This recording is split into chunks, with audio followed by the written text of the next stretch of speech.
Bonjour, donc ça fait très longtemps que j'ai pas publié de vidéo. Là, j'aimerais parler de la participation électorale, suite, aux élections de dimanche. Enfin, je parle pas du tout du résultat. Enfin, je suis soumise au devoir de réserve, donc de toute façon, je vais aucunement vous dire pour qui voter. C'est plus, l'abstention qui m'inquiète et puis bon, les motivations, des électeurs.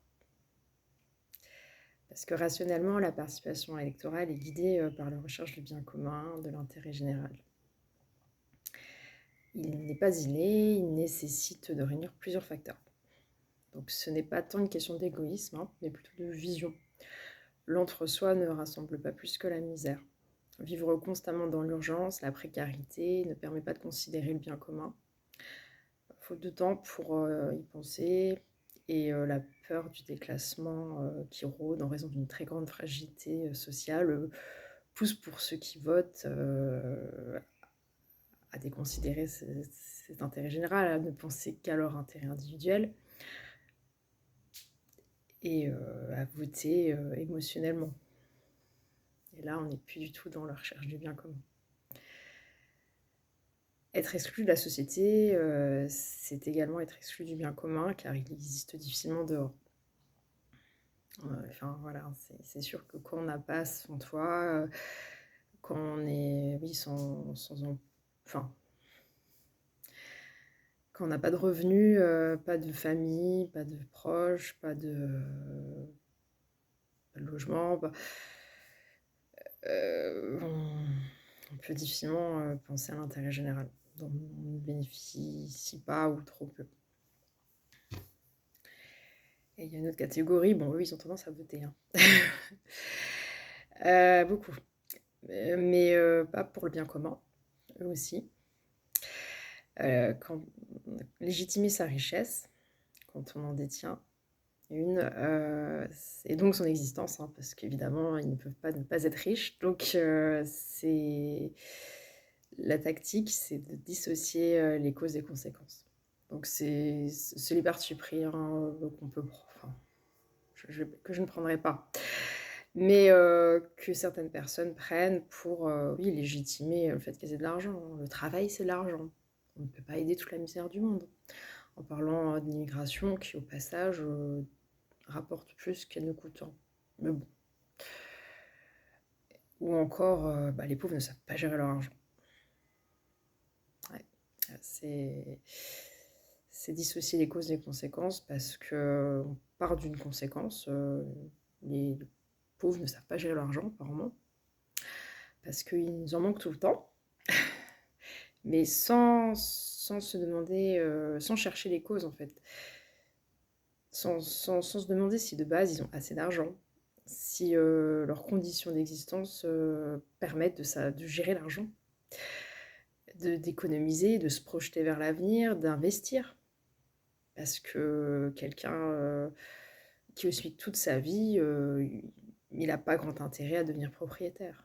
Ça coûterait trop cher. Enfin, c'est s'endetter pour au final. Enfin non, enfin il y a des calculs comme ça à faire, et c'est vrai que quand on a un capital très très petit, on peut difficilement s'enrichir.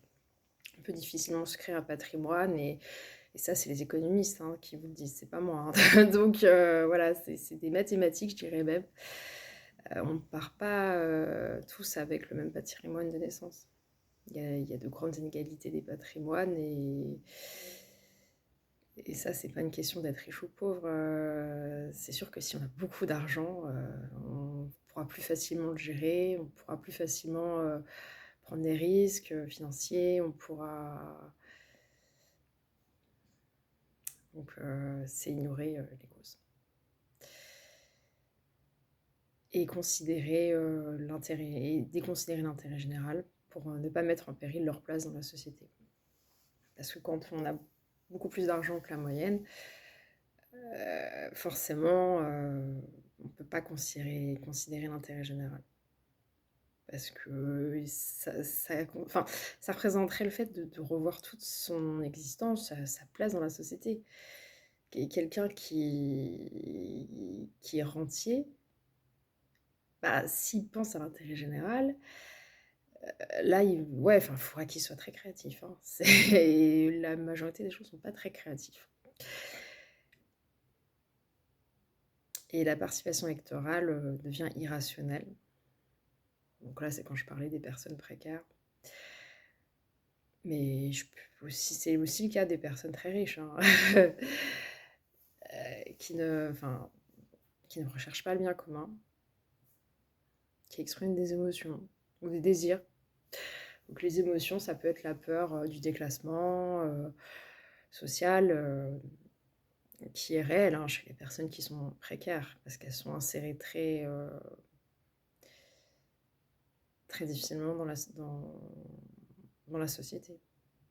Une perte d'emploi chez quelqu'un qui est précaire, un divorce, enfin, un événement de vie qui peut paraître banal chez quelqu'un qui est bien intégré au sein de la société peut avoir des conséquences très graves. Donc ces personnes-là, quand elles votent, elles expriment des émotions.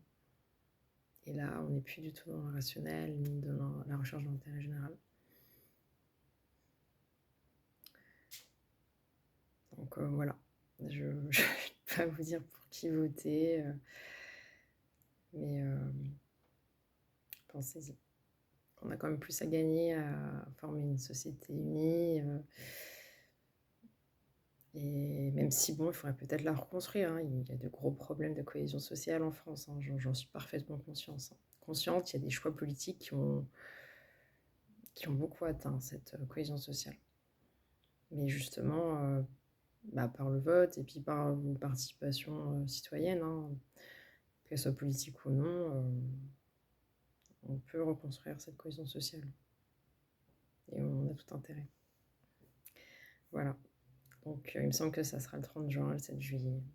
S'il vous plaît, venez voter.